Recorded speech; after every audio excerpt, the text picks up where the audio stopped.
What's going on, everyone? My name is Cullen Mace. I am, as some may know, the host and founder of the Central Club podcast. But I am also a recovering heroin addict, and I want to use my lived experience to give my take on the bizarre case of Kirsten Cunningham. Now, not only do I believe she is faking multiple aspects of her health issues, which is seriously concerning, but also Kirsten claims that her health complications gives her the right to take on to TikTok to educate others on how to manage theirs. You know, she has no license or qualifications to be giving any medical advice, to potentially mislead vulnerable individuals with flawed information. Like I said, I'm a recovering addict. I'm also a substance worker.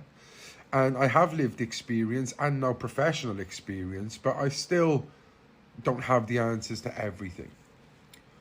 Also, she has been asking followers for money, claiming it's to cover rent, medical equipment bills, and much, much more.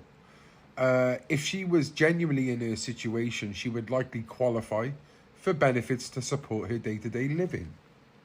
Additionally, when she talks about needing help with her nasal gastric feeding and tubes, this is typically provided by the community treatment teams. I've spoken to professionals who have confirmed that patients in her situation are not left to source their support through TikTok or other social media. It should be managed by healthcare providers. This is just one example of the concerning contradictions in her statement. She also claims she has never been able to eat food orally, yet goes on TikTok live and eats sour sweets and also promotes them on TikTok Shop. While, some people with a nasal gastric tube can still eat and swallow food, my point is that she is clearly lying. She cannot say she can eat, chew, swallow, and then 1 minute be seen, on gobstoppers and sour sweets. She also claims to be paralyzed and in need of a wheelchair. Yet, there are a lot of videos of her pulling herself up onto her knees, holding her upper body weight, crossing her legs, and, moving around with any other assistance. So, what originally caught my attention was her claim about being on end-of-life pathway. She posted a very distressing piece of content on TikTok, only to later apologize and admit that she hadn't been truthful. Again, this raises serious concerns for me, and I genuinely believe she does need support, but it's mental health support and not physical support.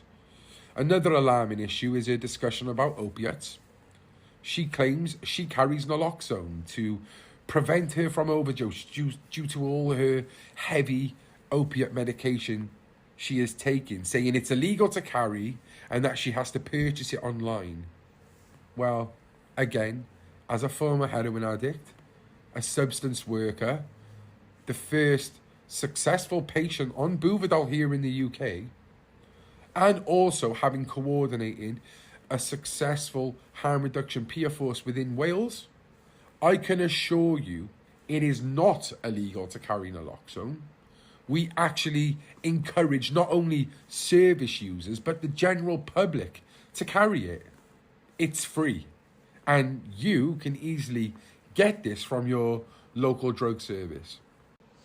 Moreover, Kirsty talks about being on Oromorph and other opioid medications, whilst also claiming she uses Subutex patches. This is something that can also be misleading.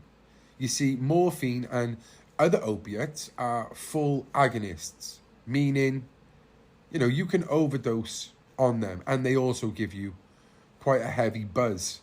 In contrast, Subutex is a partial agonist, which means it blocks opioid receptors and cannot cause overdose. If she was using the both, they would either cancel each other out, potentially leading to withdrawal symptoms and making her violently ill. So the question I have for you, Kirsten, is, are you using agonists, hence why you need naloxone? Or are you on Subutex and lying about naloxone? Or are you just lying about everything? Again, this is another red flag because one of those has to be true. Lastly, I want to touch up on her claims about her epilepsy.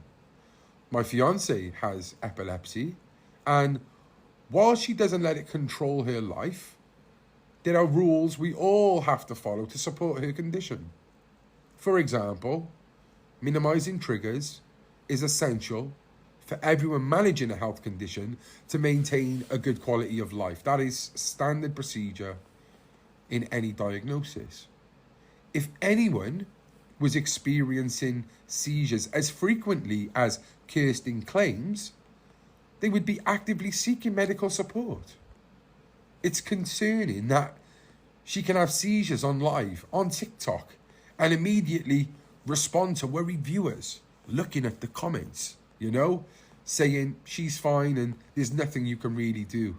Again, this is so distressing for her, but mainly the viewers watching.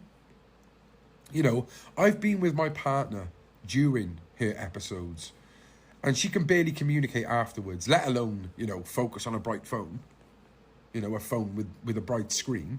She's hiding under a blanket in agony. While I understand that everyone is different, I still don't think this situation adds up. And after doing my research, I know I'm not the only one. There's a lot of people who are reacting and feeling this way. And it's crucial that we look out for one another and seek the truth, because there are a lot of people out there who manipulate and take advantage of people on TikTok. Just want to add quickly as well, I have seen an article, an ITV news piece with her parents involved, and I felt very sorry for them because they genuinely are worried. Reminded me a lot of my parents during my time of addiction. But, they were speaking about an eating disorder. I really think this is a mental health problem, not an eating disorder. And I think the parents need to get her off TikTok to save herself and the people watching. Thank you very much.